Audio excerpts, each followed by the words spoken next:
Okay, welcome back, everybody. This is the second session, the second panel on, of course, related to finance. And so before we actually start, I want to tell you a little bit about this wonderful room we're all in. Also because Toby told us about his experience in this building. We love this building. We come here a lot, but I'm really fascinated by this ballroom. We've been reading a lot this last couple of weeks, right? About ballrooms and demolitions to build ballrooms. And there's a similar story here, because actually this part, those terrace houses that you see there, actually extended to this house. This is the Baumgarten house. This is the house that an immigrant to Montreal built in the second half of the 1800s. This man became very rich coming to Montreal and he was involved in the sugar business, which, by the way, was protected with tariffs, just to make another connection. But the interesting thing for me was not so much about his personal story, which is still quite interesting, but very similar to what we know about many families in Montreal. But it's about this room. And so what happened is, got married, the wife came also here, and they had two daughters, Mimi and Ilse.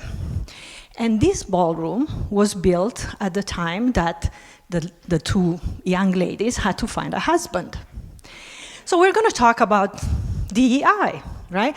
We're going to talk about what is the role of women, or in general, underrepresented group. So here they are, these two women, young women, they were living just at the border of a university. But their life was about, in society, right?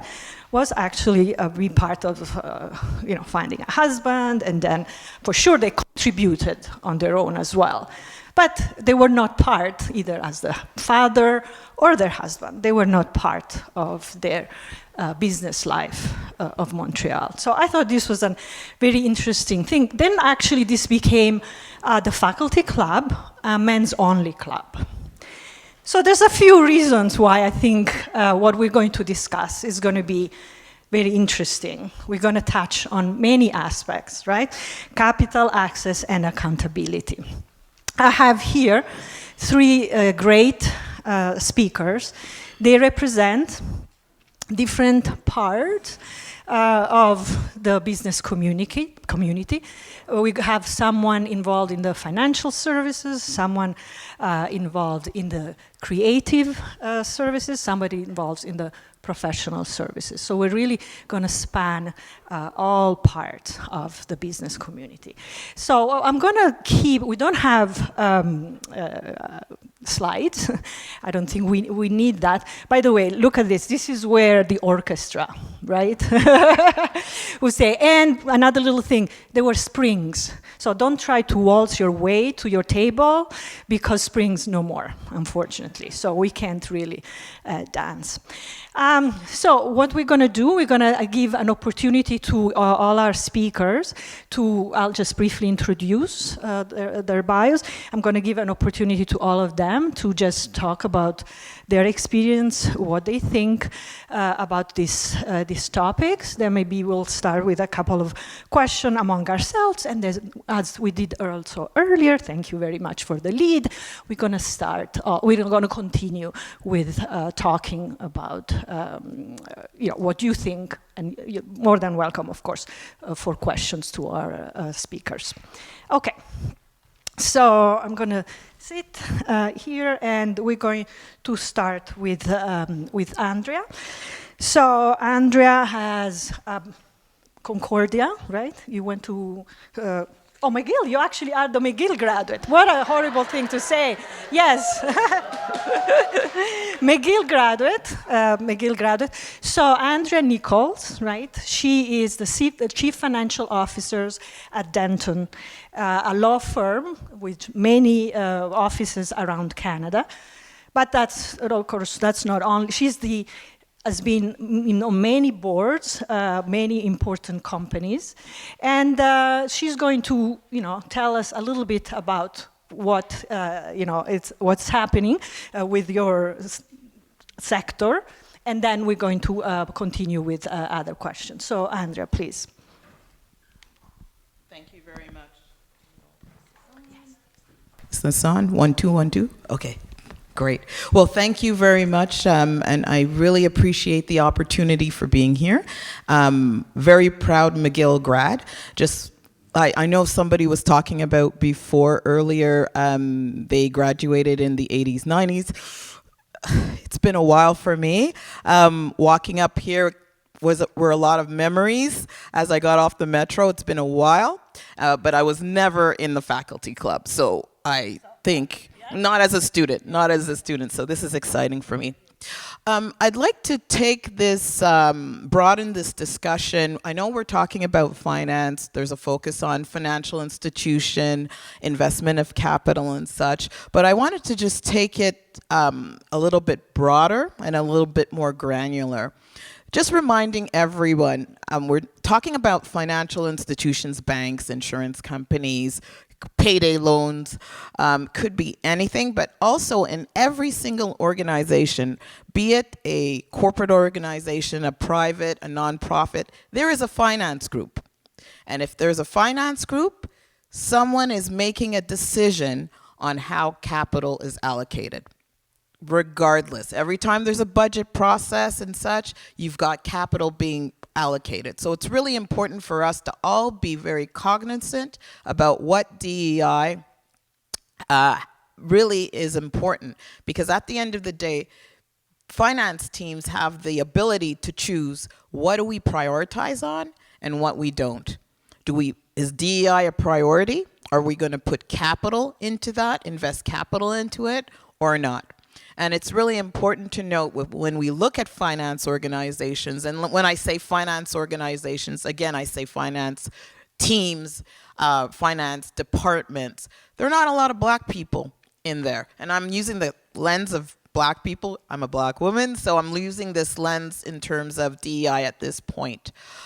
It's at the end of the day, we have an issue with blacks being at the top of organizations. There were some studies being done, a study done in 2024, out of 4.2% of blacks make up 4.2% of the population in Canada, 2.6% only in senior management, and only 1% in terms of corporate leadership. So we've got a ways to go with this. At the end of the day, I'm going to say something a little bit controversial. When we're talking about ethics, we're talking about moral responsibility. We talked quite a bit about this morning. The bottom line, when you get into an organization, and I think it was said a number of times, organizations care about profitable. What is profitable versus what is not profitable? Do we trust organizations to do, when we talk about moral responsibility, to do the right thing on their own? Will organizations do the right thing? Or are they motivated to do what is profitable for the organization? And I think that is something we really need to think about when we talk about DEI. We look at all the statistics, and we talked about, looking at that McKinsey study that was done in 2023. It was super clear that organizations with diverse leadership are more profitable. They get better opinions, they get more diverse opinions, they get opened up to more lucrative markets, because there are a lot of emerging markets out there with where you can get into that market and increase your profitability. So at the end of the day, it's really important to note, even though we get diverse folks into the organization, are they staying in the organization? Are we nurturing them? Are we training them? Are we listening to their opinions, making their opinions? Because a lot of the time we'll get them walking through the door, and then a year, 6 months, they get fed up and they leave. Because at the end of the day, nobody wants to be a token in an organization. Nobody wants to be there. So we need to make sure the organizations are really understanding the importance of diversity and the importance of having that seat at the table and that person being heard. So there are a number of things that we can do in order to enable diversity or more diverse leadership in finance. Number one, it's understanding who our constituents are and how much of a benefit having diverse talent is in terms of increasing the profitability of organizations. Personally, I think that will drive a lot of the behavior. Secondly, we have to ensure that our diversity efforts are not window dressing. We call it greenwashing in the sustainability world, but at the end of the day, it can't be something that we just do to check a box. We've got to really believe in it, that it is the right thing to do at the end of the day. And then I think the third thing is really redefining the professional norms. Myself, I'm a CPA, and as a CPA, we're required to do 3 hours of training on ethics every year. 3 hours of training. What about the other professionals that are throughout organizations? And I'll pick on the finance departments for say. Are they doing ethical training? Do they know what is right and what is wrong? What is really important to move the organization ahead and ensure that we have different types of individuals represented at all levels of the finance organization? We need to be more intentional about training this, and it has to come from the top. We get down to it's tone from the top. If our leaders are not focused on this and pushing this, then it won't happen. I think a couple of comments, if it's not funded, it won't happen. This is the same concept. If it's not pushed from the top, it won't happen. So with that, thank you very much, and I really look forward to hearing my colleagues as well on this topic. Thanks.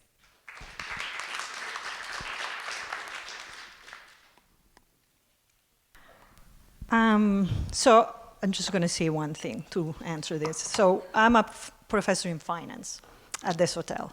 So I hear you. I joined in 1998.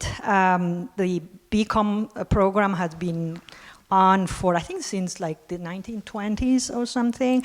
And I've been the first female hired in finance at Desautels. And I've been the first one to get tenure after that. Not to say anything just about me, it's just to show what you're saying, and I understand completely. So we're going to have an opportunity to talk more, maybe not so much about academia. We had before one of my wonderful new young woman colleague, just to give you an example of how now also academia is trying to go beyond this. Anyway, it's enough about this, because we have our second speaker, Sabah Kwao. Sabah, he is the one, right, from Concordia, right? And also an MBA from U of T, correct, at Rotman. Also here, an incredible bio. He's the co-founder of Wealthy Works, co-founder of Plasco Venture Studio. He's the creative one on the panel because he used to be the chief creative officer at COSET, digital and marketing agencies. And we really want to hear from you all the wonderful things that you're doing out there. Thank you. Okay. So a lot of my lens is about challenging the status quo. So as a chief creative officer or chief creative and innovation officer, I've often had to go exploring to find an alternate point of view and then ground it in some way in reality in order to execute a project. I'm also a career entrepreneur, so that position of going from 0 to 1, starting something from scratch, is normal. It's my normal assumption to think about change and challenging the status quo. When thinking about how we build large campaigns, we often have to think about culture and we often have to think about behavior.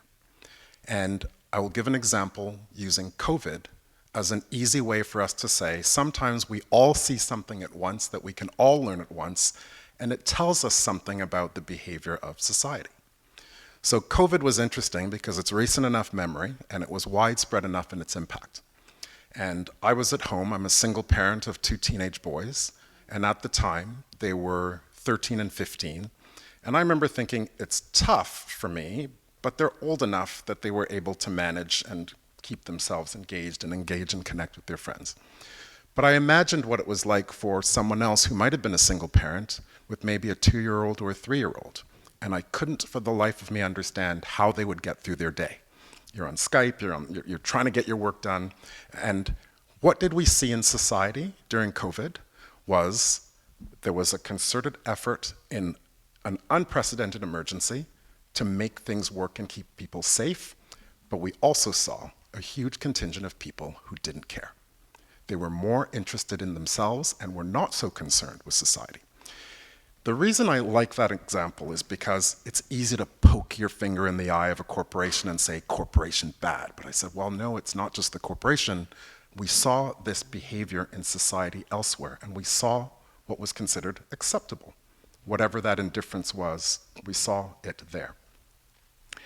And it made me remind myself that you have to look at behavior, and what becomes acceptable eventually leaks into corporations and eventually leaks into what you see expressed in finance, behavior, and ethics. So now let's put this on a timeline. World Economic Forum in 2025, they update this every year, and they said, how long is it going to take for women to achieve gender parity?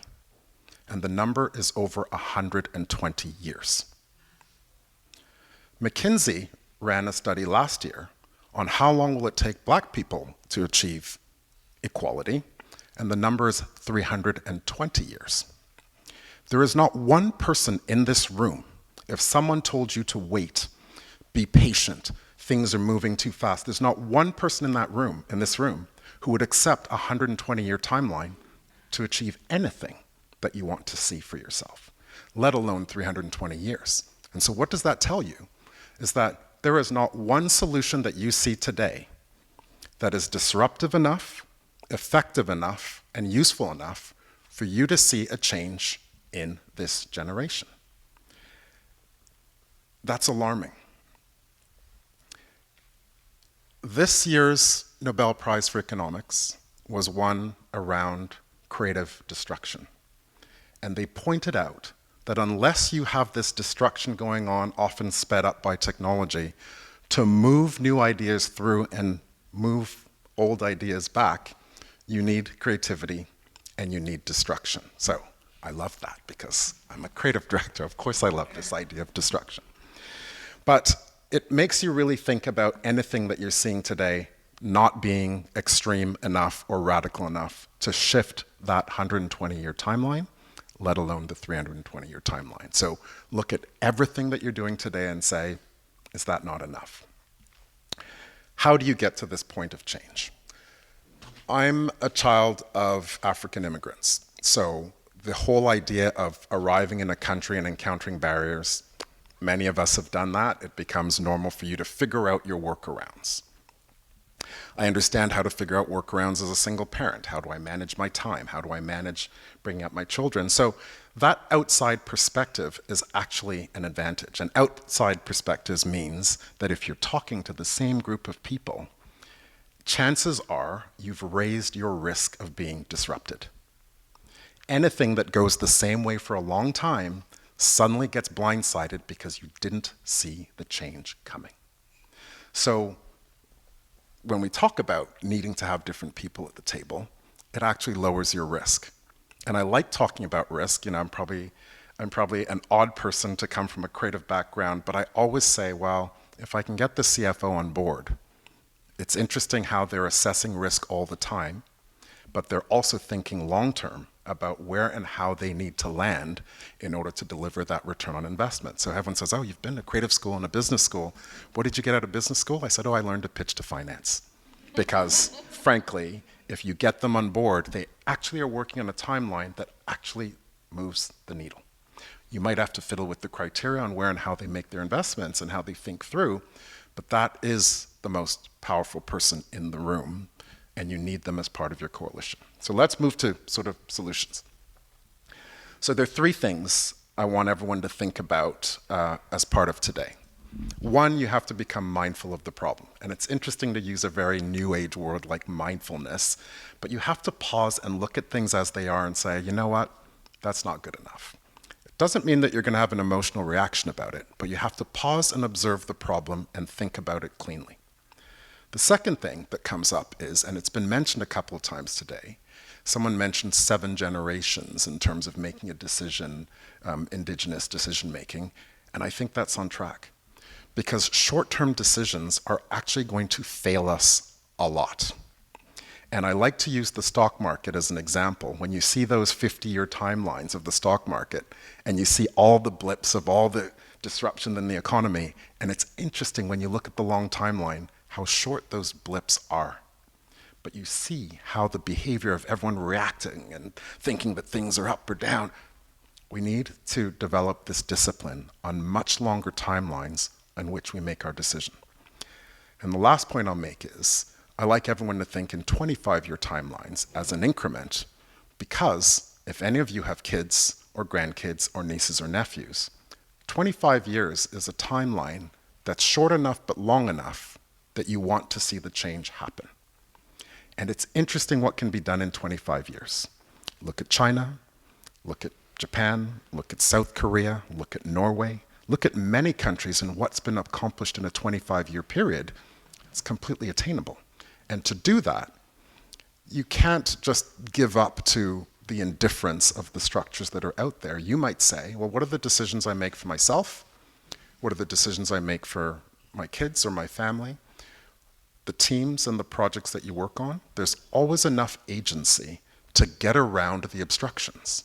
And so that 25-year timeline is always worth pausing to think about and framing a decision based on that.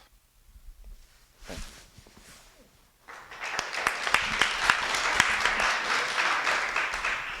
Thank you very much. And now we have our last speaker. Is it? Yeah, it's working. Vanessa Leverance. Vanessa is a graduate from Laurier. She is the Chief Inclusion Officer at BMO Financial Group. She's actually spearheading a strategy on inclusion. I'm sure she's going to tell us a little bit about that and other interesting things. So the floor is yours. Thank you. Thank you. And it's a pleasure to be here. I am not a McGill grad, as you heard, but I'm a McGill alumni grad, parent, whatever. All right. And my daughter did her undergraduate here and now is back at law school here. So I have a large investment in McGill. I will just put it that way. It's an incredible pleasure to be here and an honor, actually. So thank you for the invitation, and an extreme honor to be sharing this platform with my esteemed colleagues here. BMO Financial Group, hopefully you've all heard of us. We're the big blue bank, the better blue.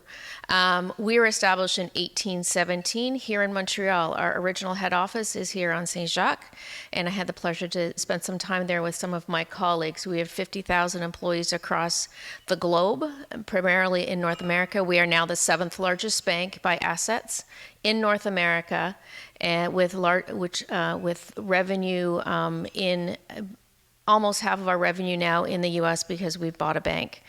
That will add a layer of complexity. I'm sure someone's going to ask me a question about that, especially in the space that I'm in.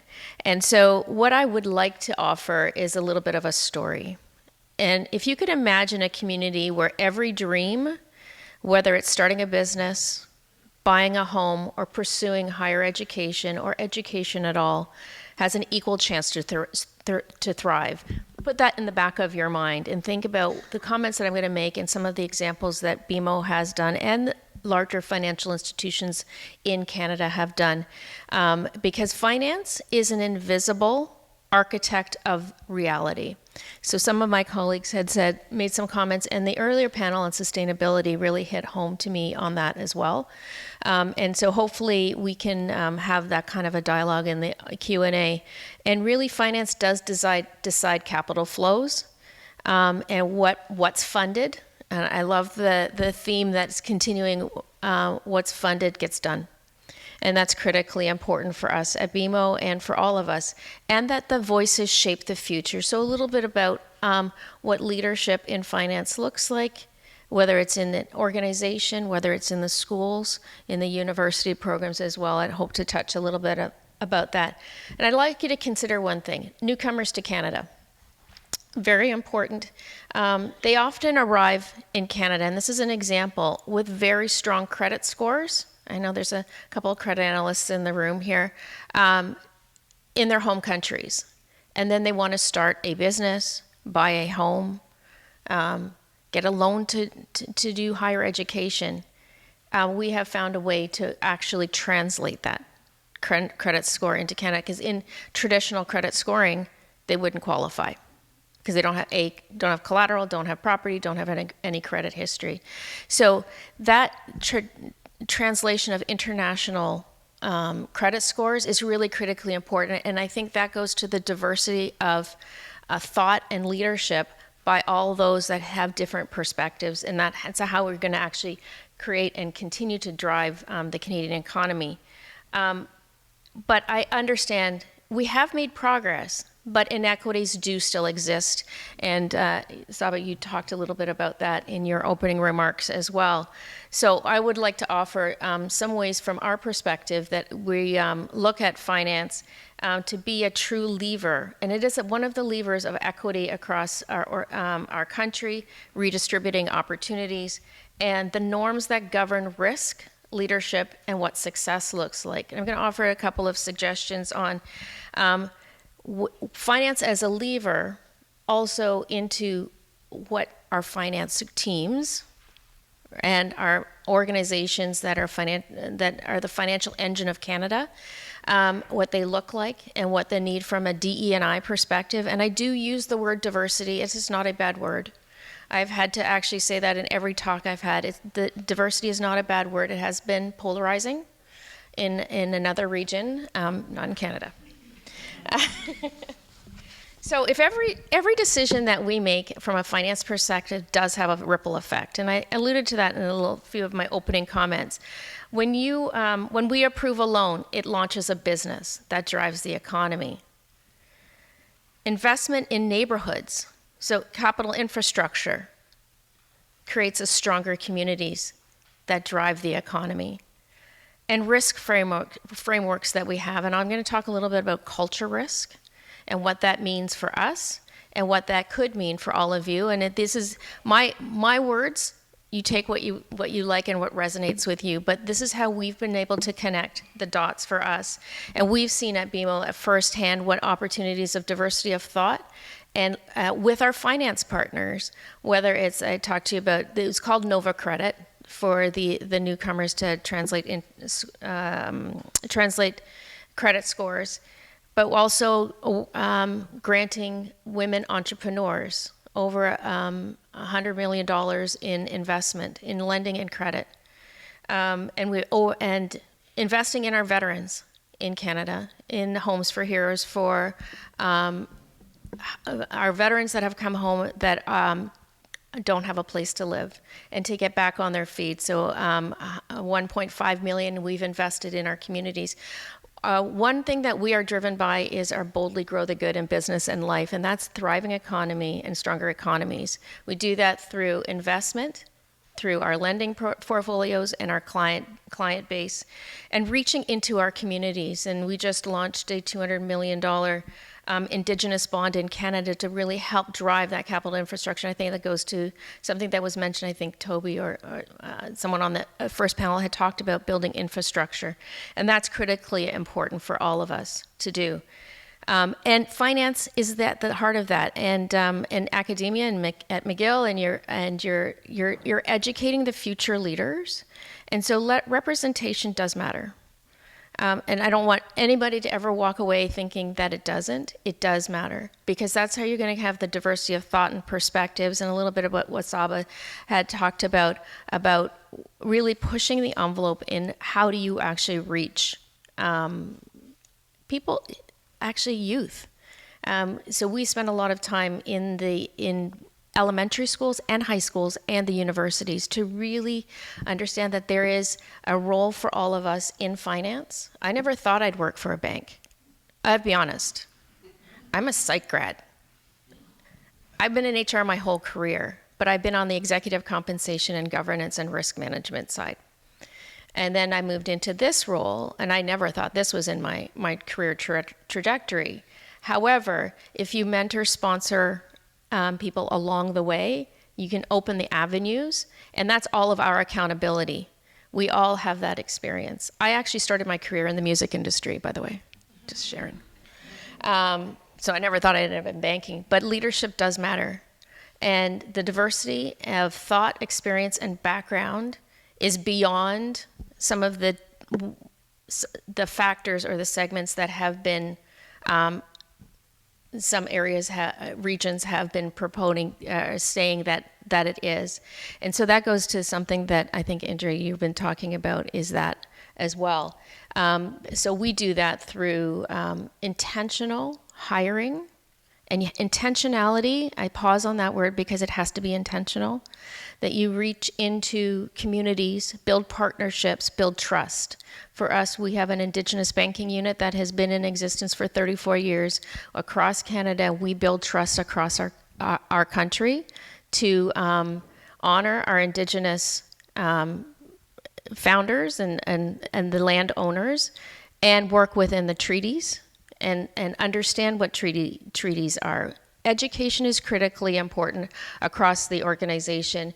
We have strong policies, and so all of us have, if we work in an organization, including educational institutions, is look at our policies and our procedures, and policies on leaves of absence, like inclusive benefits and wellness.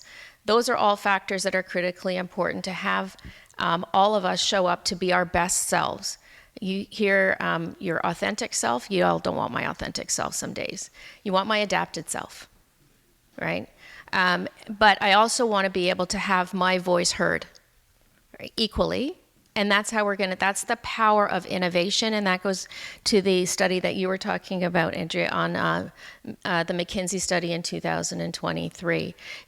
Because you're hearing different perspectives, that's how you're going to get a better outcome. And that's how companies can be about 39% more productive.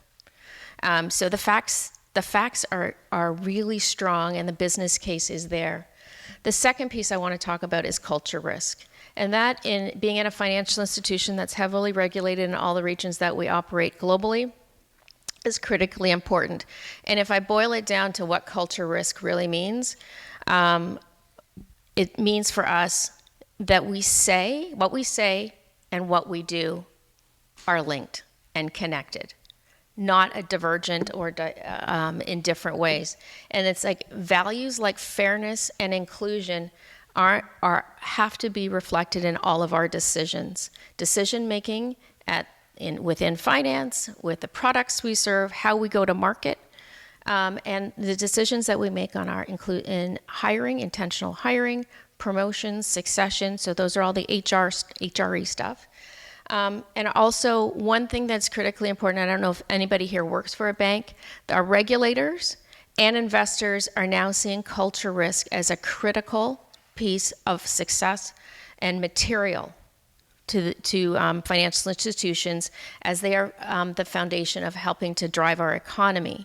As you've seen, likely, there's a lot of headlines about risk and some organizations that have made unethical decisions in their, whether it's pricing, product, how they go to market, how they treat customers and clients. But there's a cost to that.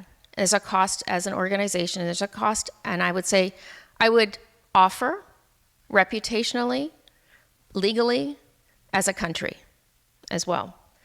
And so some of the things that stand out for me are values alignment or misalignment, systemic bias.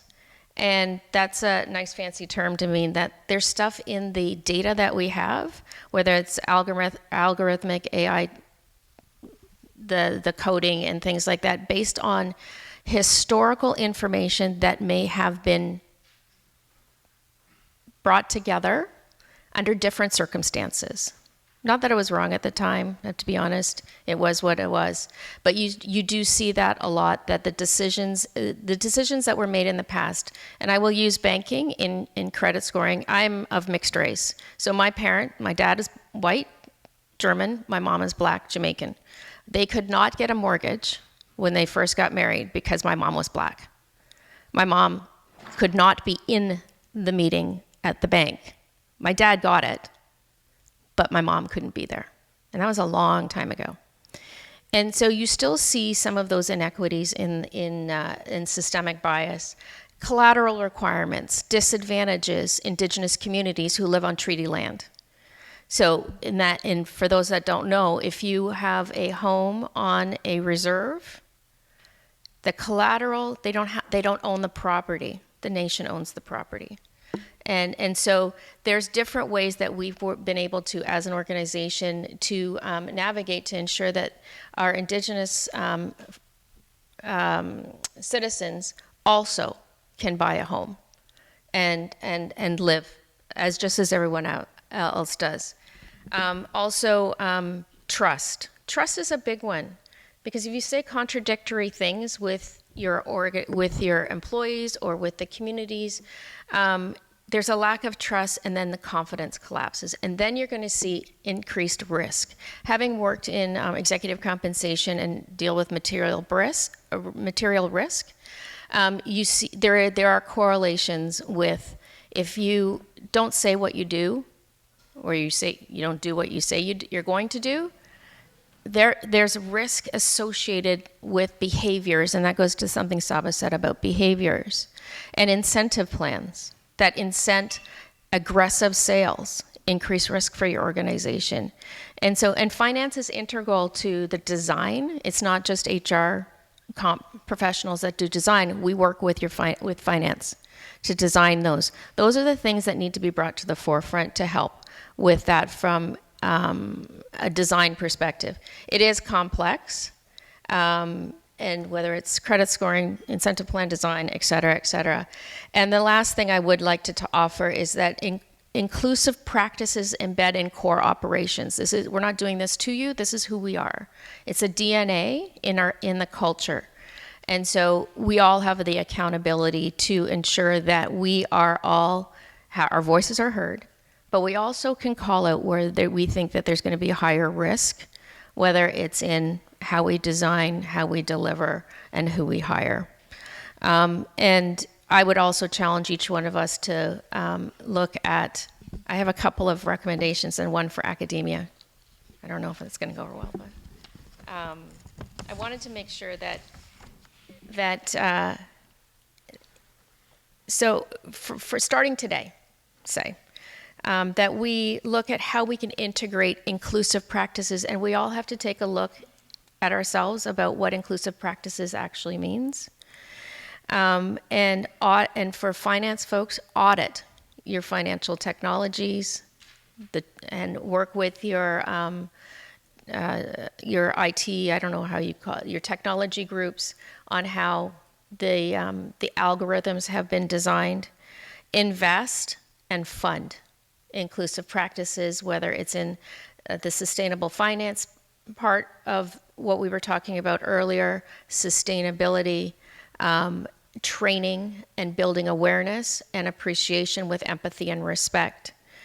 And for academics and for academia, I would suggest that you review your curricula from that lens. And if it's not, and I'm sure that they're continually looking at that, but that's one thing I would do. I would invest in research and algorithmic bias to try and understand how we can break that where it does exist throughout our organization. I also would offer academia to mentor and sponsor talent from diverse perspectives and experiences, communities. We have technology there, and also to challenge the status quo, because it starts in academia and then it proliferates out. But when I hear the stats of 120 years for women to have parity, that has been a big focus for us as an organization at BMO, and we're still not there yet, and we have been at it for 60 years, right? So we're almost halfway there, I guess. But I think finance, final words, finance does shape the future. And everyone here and everyone in Canada academia, in corporate, in NGOs, that type of thing are all drivers and forces of nature. And if we can embed equity and inclusion into our architecture of how we operate, I think we are going to be a better country, a stronger country, a sovereign country moving forward. Thank you. All right, so maybe we'll start with a couple of questions on my part, and then we'll open up. I think you're already talking, Vanessa, about embedding DEI. What are the practical steps? Maybe Andrew, you want to tell us a little bit more about what practical things we can do so that DEI and governance are aligned. Sure. I would probably defer to Vanessa, given her expertise as the inclusion officer at BMO, knowing how best to embed these. I'll just make one comment before I move it over to you, Vanessa. I may come here with a bit of a controversial take, because in an organization, I am not convinced that everyone necessarily wants to embed DEI in the organization. We saw the very fast retreat from DEI. We had a huge push after the passing of George Floyd. Great uptick in Canada. We had the Black North Initiative, where close to 500 organizations signed on the pledge to increase the visibility of Black professionals throughout organizations, etc. Great uptick, but at the end of the day, we saw the pressure from the US to retreat. I thought Target organization really showed that to be the case. I know Target's not Canadian, but had a very big push to increase the amount of Black suppliers and partners after the time of George Floyd. But then after that pressure from the US, they retreated so quickly at the beginning of last year, and as well as this beginning really of this year. At the end of the day, what pushed them back to start looking at things when there was a 40-day basically strike against Target and a pullback of the Black purchasing power. They saw basically foot traffic decline significantly over that time.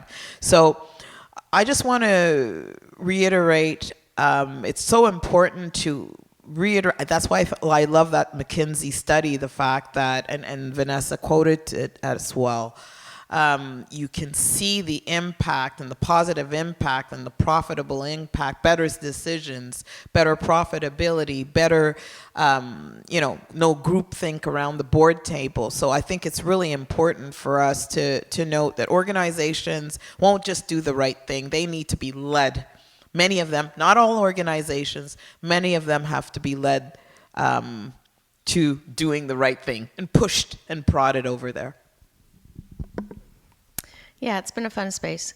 The one thing that I would say and offer is that tone from the top is important. We heard that earlier from another speaker.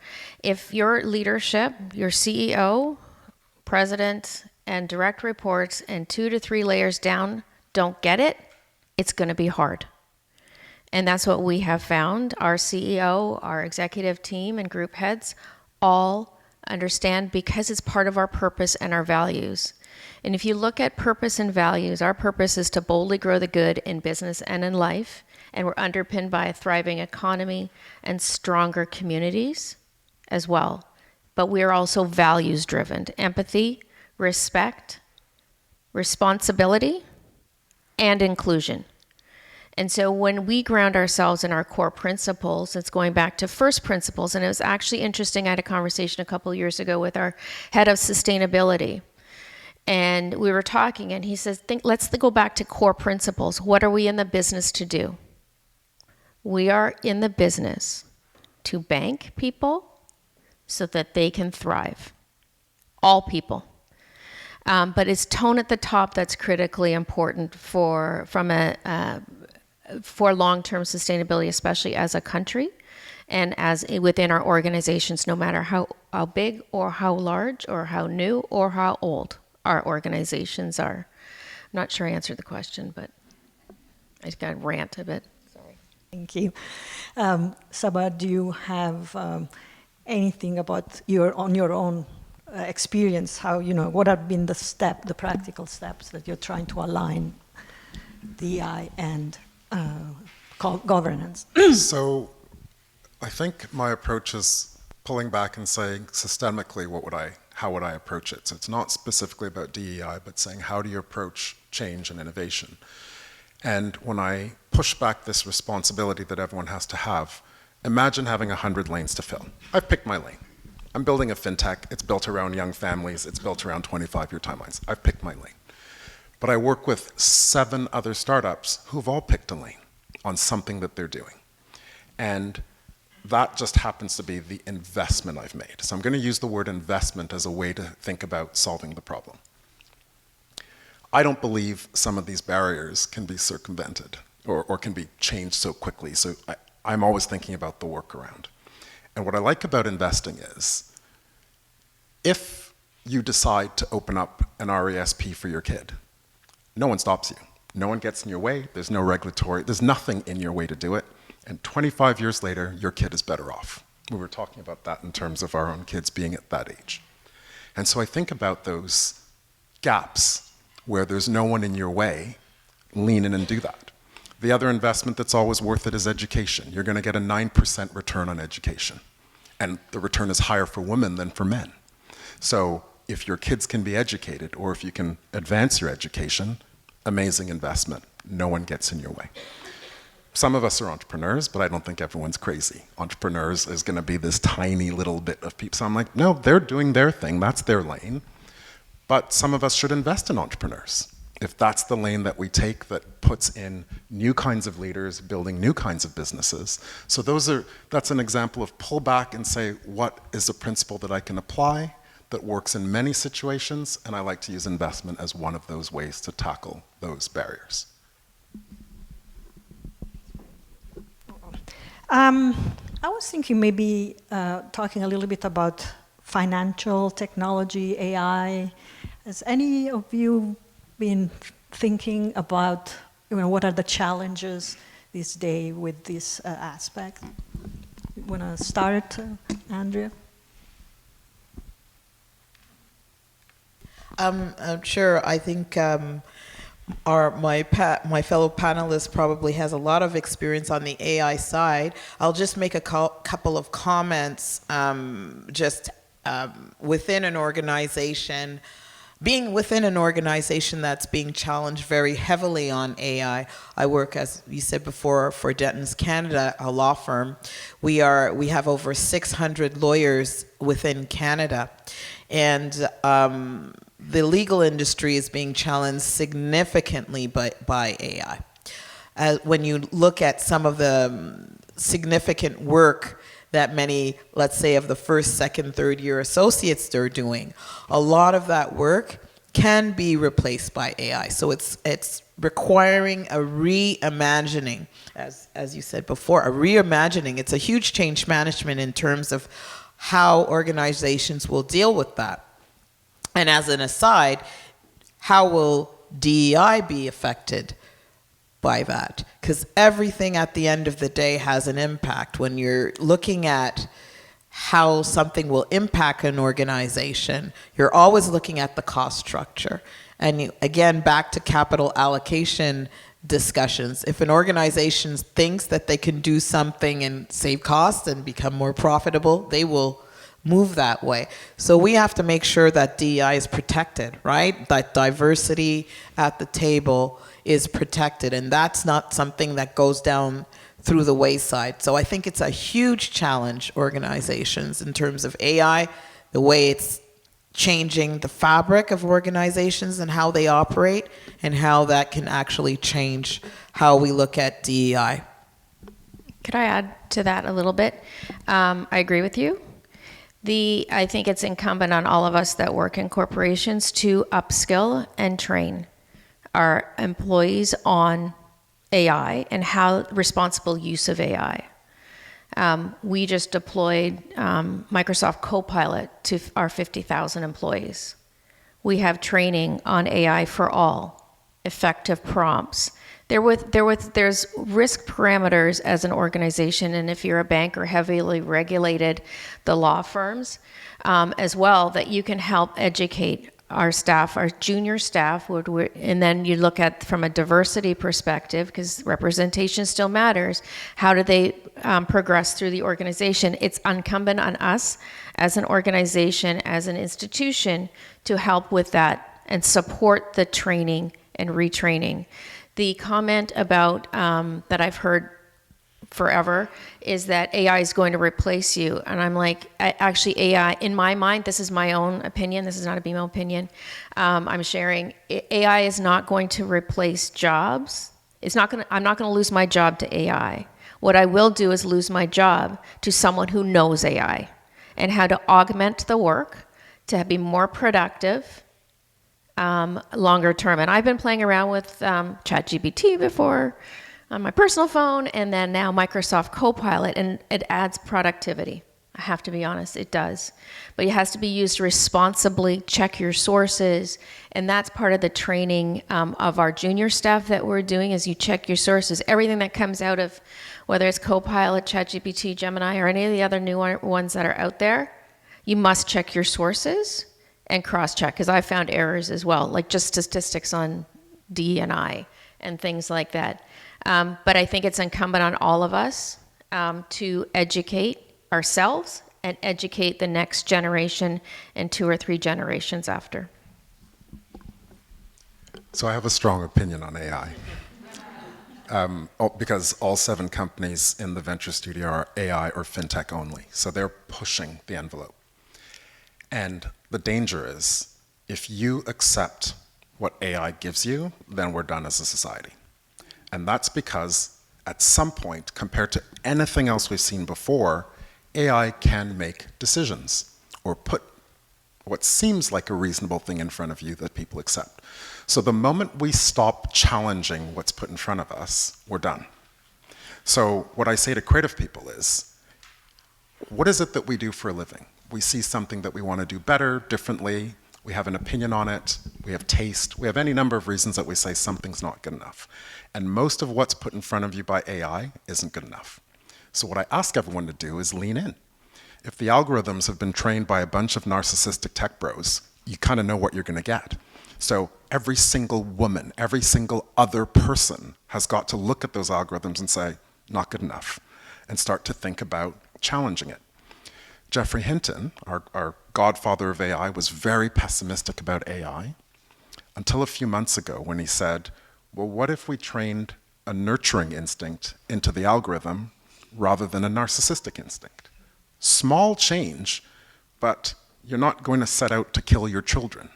So the nurturing instinct was just a small shift in thinking to say, can we end up with an algorithm that actually thinks about how we sustain ourselves rather than driving you into the ground with efficiency. Efficiency and productivity is an old paradigm that'll drain you and race you to the bottom.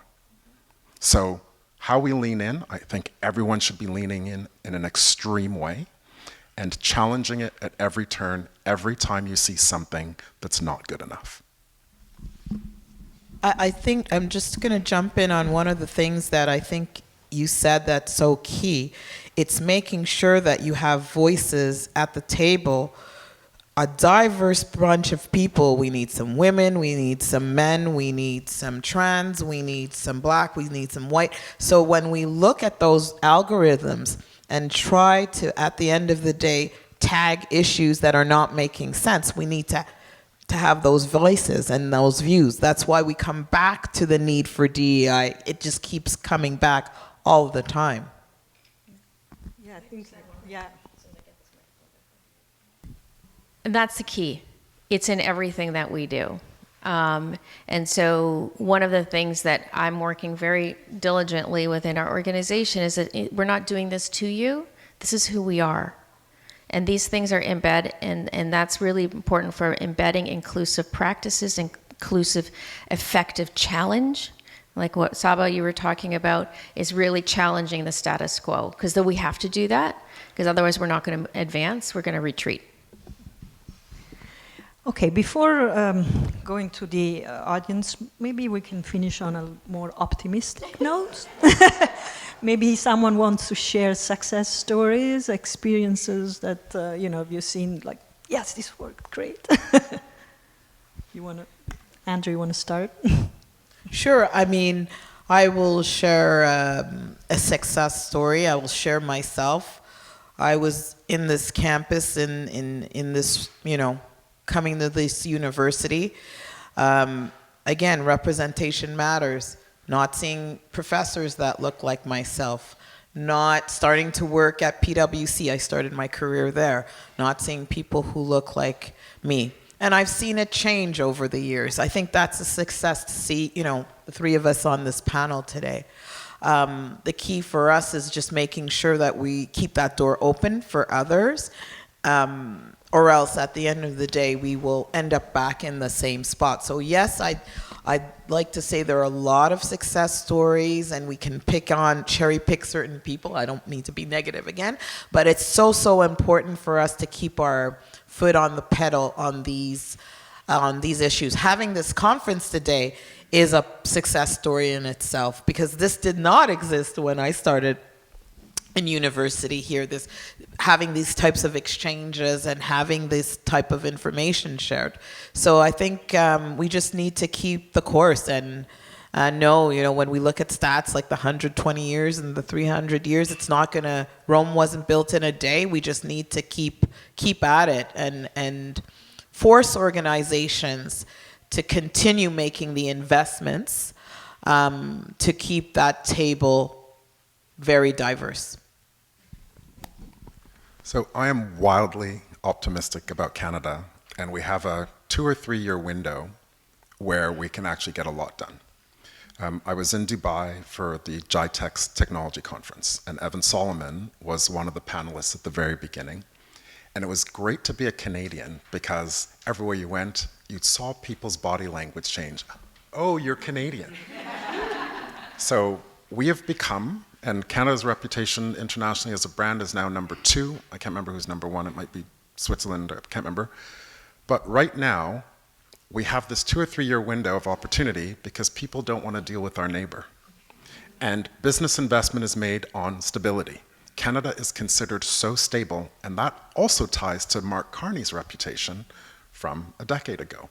I was at a breakfast with the Saudi investment minister, and he talked about Mark Carney, the statesman, and how they look forward to doing more business with Canada. So the change that I think we're able to make is, in this next few years, is not just to navel gaze. It's saying, if we are the partner of choice, what are we doing about it? We are sitting on one of the AI specializations. We're also an energy country where there are going to be a lot of energy solutions that need to be built in order to make AI even sustainable. So we have that expertise that overlaps with AI. There's a massive investment opportunity on that overlap. So in the next 2-3 years, any chance we get to engage with the world and build out our trade relationships more creatively, more purposefully, and more intentionally, we're actually going to come out in a short window of time with a base on which we can build on for the next 25 years. I really love those comments and totally agree. Like we have such opportunity in this window of time. But sharing more personal success story, and I think, Andrea, you hit on what I was going to talk about, is my own experience. I would not have been in this role. First of all, it wasn't in my trajectory, but I would not have been in this role if I did not have people who sponsored me, mentored me, all through my career, whether it was in the music industry, and I've worked for 3 of the Canadian banks, and this is my second rodeo at BMO. But you build relationships, but also I've learned from so many people ahead of me of all backgrounds. And I think it's incumbent, so that for me is a success story, because sometimes I do think, like, how did I get here? How did I get on the stage with this incredible group of folks and to be here with you?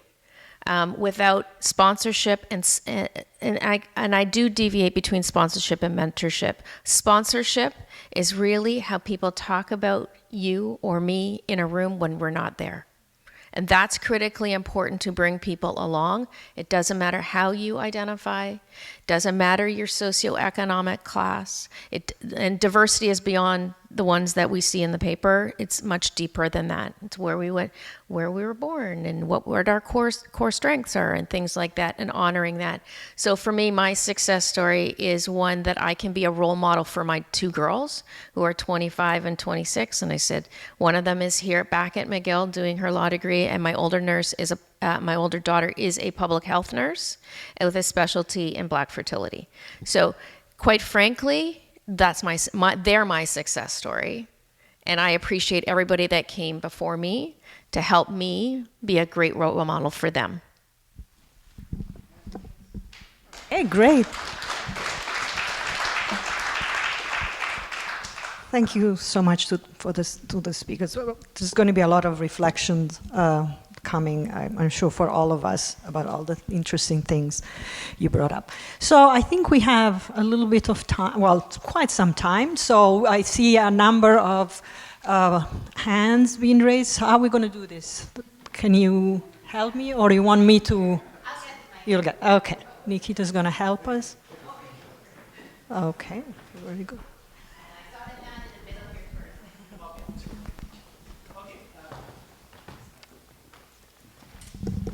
Okay, my comments is related to Andrea's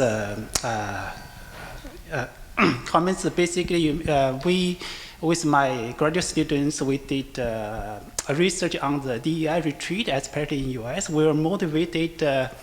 We saw a lot of US large corporations, which you listed in the S&P 500. So this started from 2024, especially after Trump won the presidential election. We saw a large number of firms, abolish, we call it DEI retreat. We had collected about 80 sample firms, both are large firms. We look at the market response, which are positive news. I'm gonna share our finding.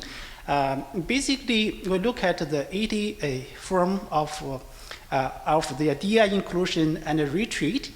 We do find actually the market punish the firm who abolish the DEI policy. And we counterintuitively, we thought since November 2024, firm gonna have less negative market response.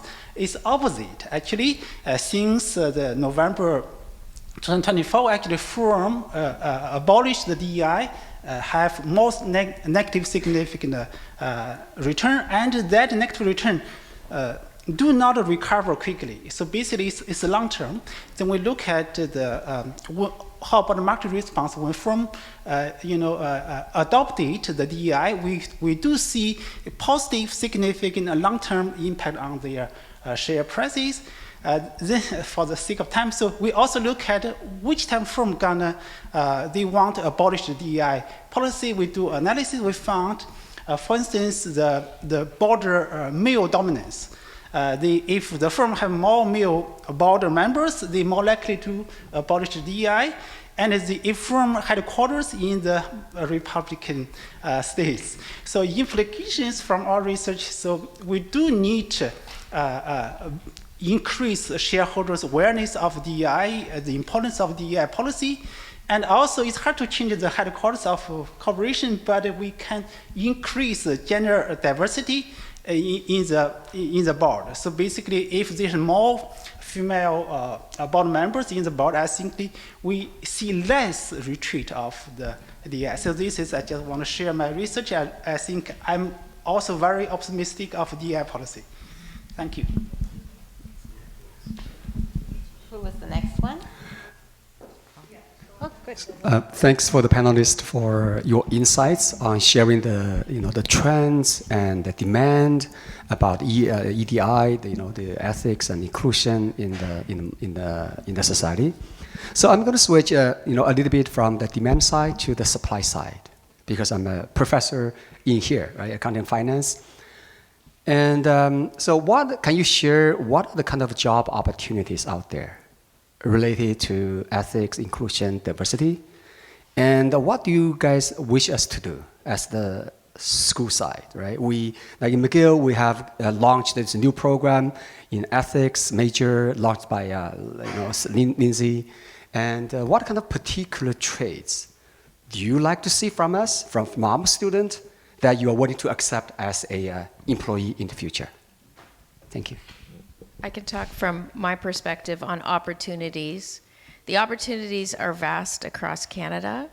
It is moving to more of a skill-based environment, and also how we do work is changing and where we do work. I know that there's a big push on return or more time in office, and that's critically important from a collaboration. From preparing students for the workforce, it's critical thinking, analytical thinking, empathy as well. Because you can drive all the sales you want, but if you do it in a way with the behaviors that we talked about earlier, that it's adding risk to your profile and in likelihood that it's going to impact your shareholder value.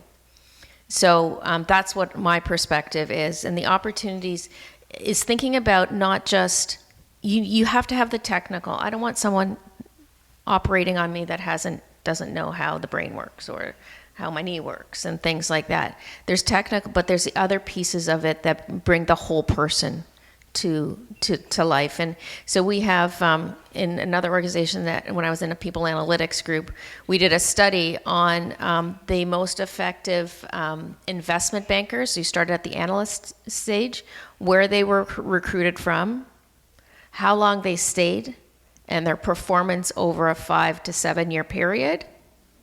And you'd be fascinated the backgrounds that actually stood out. And some schools were great at the interviewing. Like, you can interview and they interview great, and you hire them and they're gone in 2.5 years because they haven't got to the next step as an associate or something along those lines. So really thinking about the whole person, because that's going to benefit them in the long run. And with the advent of and the introduction of AI, generative AI and all that kind of stuff, they have to be able to be resilient. Change is the new constant. It's not how we worked 5 years ago, 20 years ago, or longer when I first started.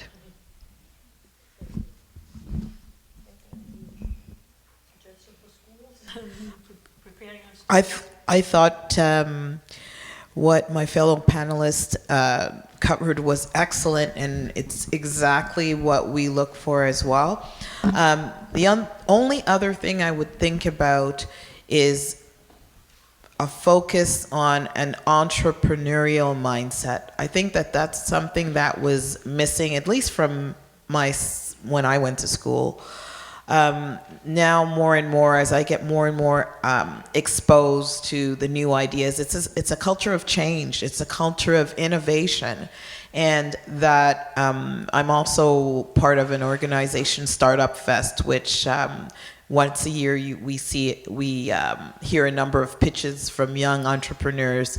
Getting people with the mindset that things will not remain the same. What you'll do today is not what you'll do tomorrow. You constantly have to be innovating and reinventing things, whether or not it's inside an organization or outside on your own. That's what I would comment. So if I think about supply side and what every school can think about, when someone's 5 years old, 98% of 5-year-olds show signs of genius creativity. It drops to 30% at age 10, it drops to 12% at age 15, and by the time you hit age 30, only 2% of the population shows signs of genius creativity. So now let's say we live in interesting times where things are difficult and complicated, and the one thing that you need is creativity to be applied. Entrepreneurially, from a policy point of view, from an invest point of view, creativity is one of those operating systems that needs to be integrated into every single educational curriculum. Otherwise, you end up with people not being able to roll with the punch. They don't know how to deal with change. And as you said, it is the only constant. Every curriculum can think about modules around creativity, regardless of the discipline that it's in. Can I just add one more little thing? Because it was more of what Saba had said, and just building on that, really cultivate a curious mindset. Don't just, like, for students, throw stuff at them, like when I was in university, and then you expect them to whatever, but really question, understand, think of it from a different perspective, likely the same outcome, but you've got different perspective. Really, that's what we have been looking at a lot within our organization, is really driving a curious mindset. Ask the questions. Ask the questions that probably, if I have a question, maybe two others of you have that same question or a similar question, that you can get to a better outcome. Yeah, well, first of all, thank you. Very insightful and motivational. My question is for Vanessa. You spoke about financial inclusion and traditional credit scoring. So my first question is, any suggestions on what should be changed of credit scoring? Or maybe the banks should, well, because this actually can affect the, sorry, let me restate. The first part of my question is regarding credit scoring, but maybe the banks should be focused on design different products for financial inclusion purposes. And if that's the case, maybe this can increase the probability of default, or maybe banks should be allowed to increase their probability because this has a beneficial or impact in the society. And actually, I think that some extra idea is how important could be financial inclusion for SMEs and for inclusion purposes. Thank you. Great questions, if I can remember them all. There were a lot packed into that question. I think from the credit scoring is the more adoption, and I think all of the banks are using the Nova Credit system to translate what home country credit score is to Canadian credit scoring, because we have our own method, and to translate that. It's similar to credentialism. Someone could have a PhD from another country, and what is the equivalent here in Canada? Those kind of things have to continue to permeate throughout. In our Newcomers to Canada program, we do that. We use the Nova Credit system. We also help build an ecosystem for newcomers, both in Canada and in the US, because there's different nuances, even down to the healthcare, the education system for small children and things like that. So I think all of the banks, particularly our bank, does a great job with the newcomers to the regions that we operate in. The second question, I lost my train of thought. What was the second part of your question? Yeah, the first one was credit scoring, yeah. And the second one is about how you can avoid the probability to increase the probability of default, or actually if these products if the bank is allowed to increase the probability while you're having this financial inclusion purpose. Yeah, and so inclusive banking is actually, because banks are heavily regulated, we have to work within what's required, what we're permitted to do within the regions we operate in. We have a smart progress program at BMO that really is about financial literacy, because we actually, and that's probably something else in the school system that we need to do a better job, as financial literacy that helps anyone. And all of you can, it's free. You can go onto our site, hopefully you're a customer. But anyway, about financial literacy, and it's from the basics of some people come to Canada that don't even know what a credit card is, and they've never used one. So educating on what interest rates are, and what bank accounts, a checking account, saving account, an amplifier account, a this account, a that account, that type of thing, into more advanced financial literacy. And we have that requirement for our Indigenous communities within capital markets and wealth management that work on institutional deals, and it's called FPIC, essentially, is what the training is, so that they can understand how to read a treaty settlement and what that means and translates for lending and credit and things like that. So, but also I think fundamentally it's listening to your clients, your customers, and your communities of what the needs are, whether it's different types of products, because they're not permitted by their belief system to acquire interest on their holdings. Those kind of things, and we have products out there that have been developed because we've listened to our customers and to our employees. And so that feedback loop is really critically important for us to continue in the banking sector, to continue that evolution. So I encourage all of you to reach out to whoever you bank with, hopefully it's BMO, to share that as well. Because that's the only way, because banks don't know, we work in because if you look at 208 years old, our founding parentage, lineage, and we still have work to do on gender equality and gender parity at the most senior levels and all through our organization.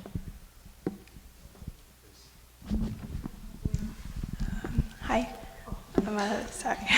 My name is Jasmine, and I graduated from McGill about 2.5 years ago.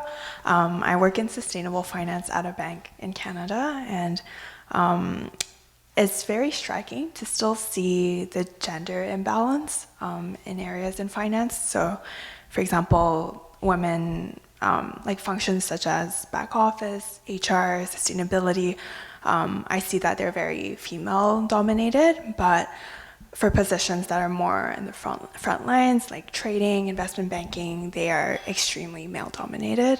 And this makes it very challenging for younger women to enter these spaces, given the demanding lifestyle, the culture.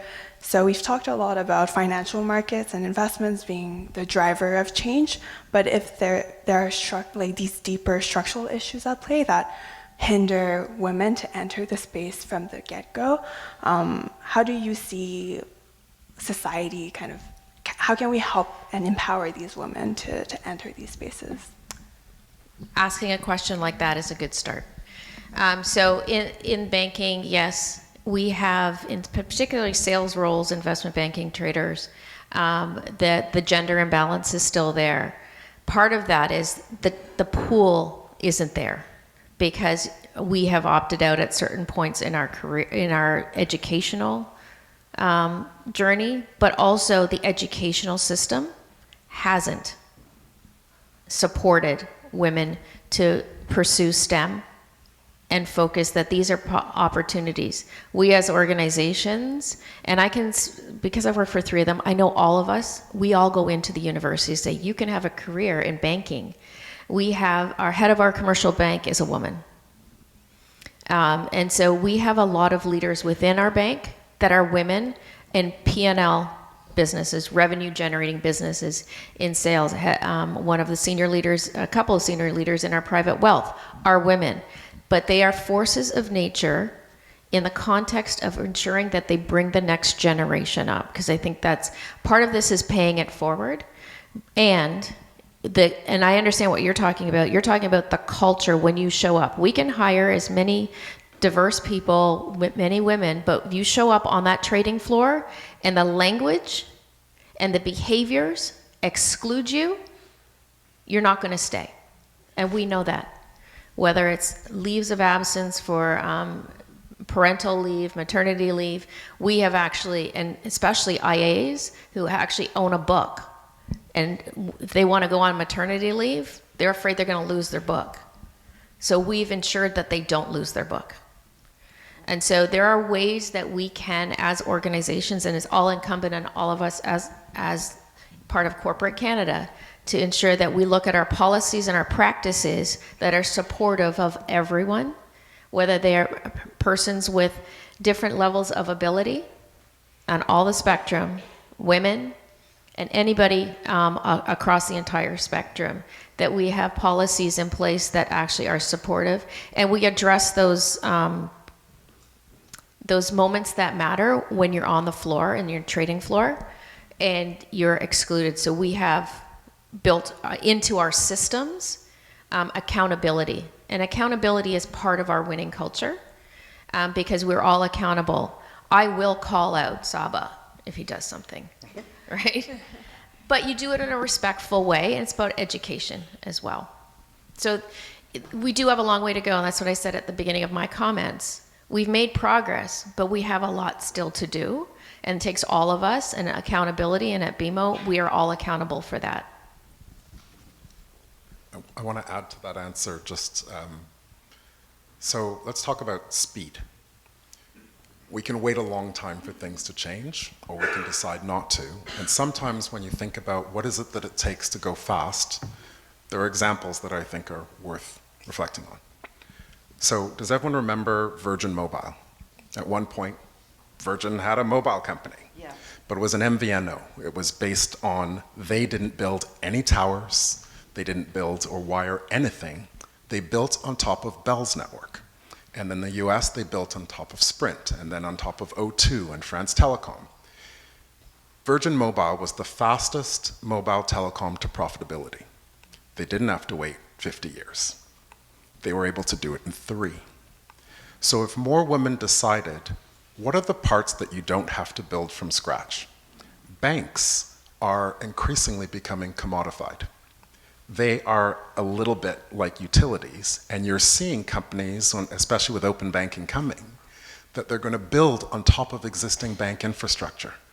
A lot faster way to get to a result, and if you have more women who are building companies for themselves, they're going to make better or different decisions very quickly.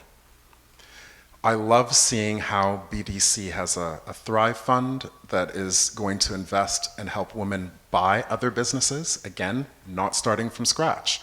You can buy into a business that has gotten past that 90% failure risk and build and modernize on top of that. So I think there are paths that are opening up that make me think, I wouldn't wait 50 years. What can you do in 2 or 3? And then build the next generation of businesses. And I think a lot of women or people who are outside of the usual suspects have that opportunity. And you are seeing post-COVID women leaving the workforce to do that exact thing, is build their own entrepreneurial kind of, from a business perspective. But not all of us have that in them. I don't. Right? But how can I influence change for the next generation and the 2 generations after me within the organization? And also in going into the schools that women, if you're in, because we also know that the statistics on education of women and the programs that we graduate, whether it's in business, in engineering, law, far outweigh, and then you look at the disparity in pay when they get into the workforce. We need to close that gap significantly.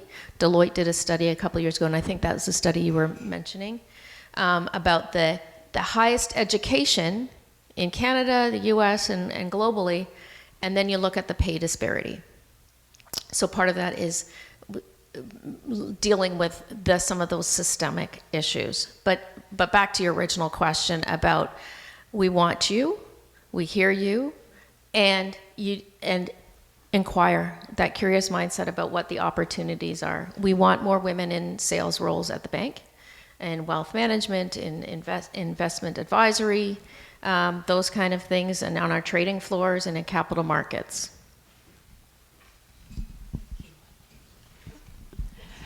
Hi there, my name is Paulina from Clear Skies. It's an impact management firm in Montreal.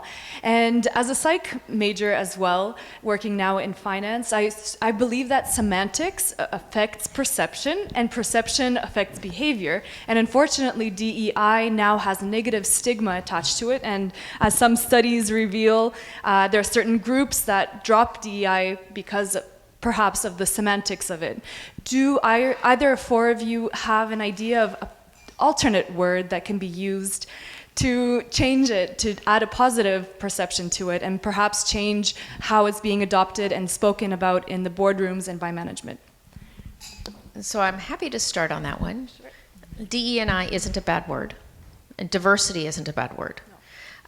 The ones that you're talking from, the organizations that are perceived to have retreated, some could turn it off because it was performative. Just call it what it is. They were doing it because they were checking a box.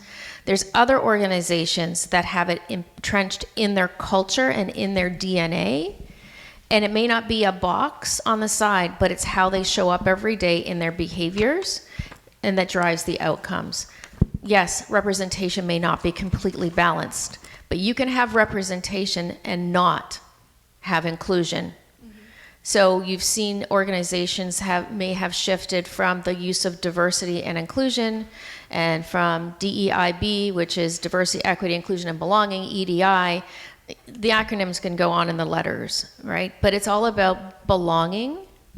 Like some organizations have moved to belonging and impact, culture and employee experience. So there's different ways to do that. The question is always, are you doing the right things to build a workforce that actually represents the communities that you serve, as well as driving business outcomes?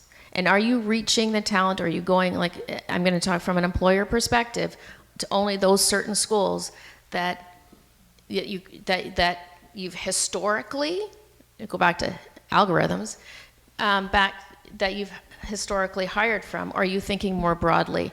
Or also, do you actually need that credential to do that job? And does work experience in another country, and that's equivalent? Those kind of things. So there's different ways. So language does matter. However, you can't just replace, and if anybody has been following, hopefully some people have been reading the executive orders.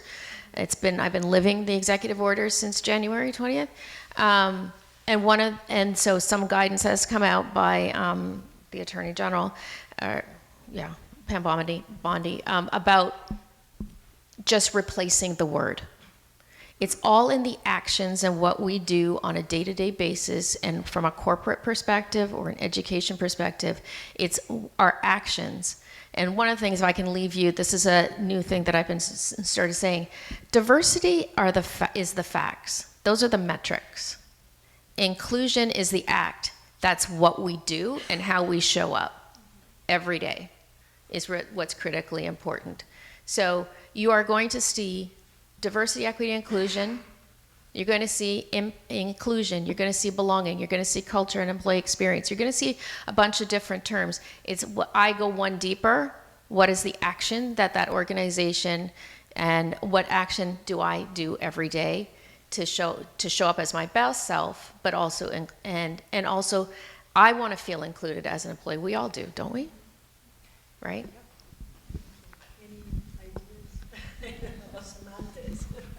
I agree 100%. It isn't a bad word. I think how we interpret it is very, very important, and we need to be brave enough to push back when people say it's a bad word. Reiterate what you just said. This is not a bad word. And agree 100%. It's what you do, not necessarily what you call it. And we can very easily look at an organization and see what they do. Look at their board. Who's on their board? Who's in their senior management? Do they look diverse? Because they could also keep DEI as a flashing red light and say, yeah, we're doing all the good work. But then you look at their board or their senior management, and it looks very monochromatic. So at the end of the day, we need to keep pushing and keep this alive. I've seen a lot of Canadian organizations who have very bravely doubled down on the fact that they're keeping their commitments to DEI. And that's made me really happy in all various sectors, by the way. So at the end of the day, there's still a lot of people who, although we're hearing a lot of things from the South, a lot of Canadian organizations, I'm quite proud, have dug their heels in and have continued to keep this as on the forefront, like BMO, for instance, right? So we should be encouraged. You're the creative person. Do you have a suggestion? Quickly, I know we're at the end of our time. I think about climate change denial, and I think about insurance companies, very, very conservative organizations. Look how quickly they believe in climate change, because it's very real to them. Right. So one of the things in favor of change is, we'll call it the wrath of the math. The math is going to work in the favor of moving towards diversity, equity, and inclusion anyway. When you look at younger generations, percentage of people who come from a first or second generation immigrant or other, the math in the end is going to win. And I love the insurance industry for that, saying, a very conservative organization is going to make a financial decision or imperil itself if they don't. So wait it out, work on it, keep going. Thank you. Thank you. Well, you know, finance is not just about numbers at the end, right? We've heard so much about how we can shape a society. I hope this will give us an opportunity to think more and continue this conversation another time in this place and somewhere else. Thank you so much, everybody. And there is lunch in the wonderful rooms next door. Thank you.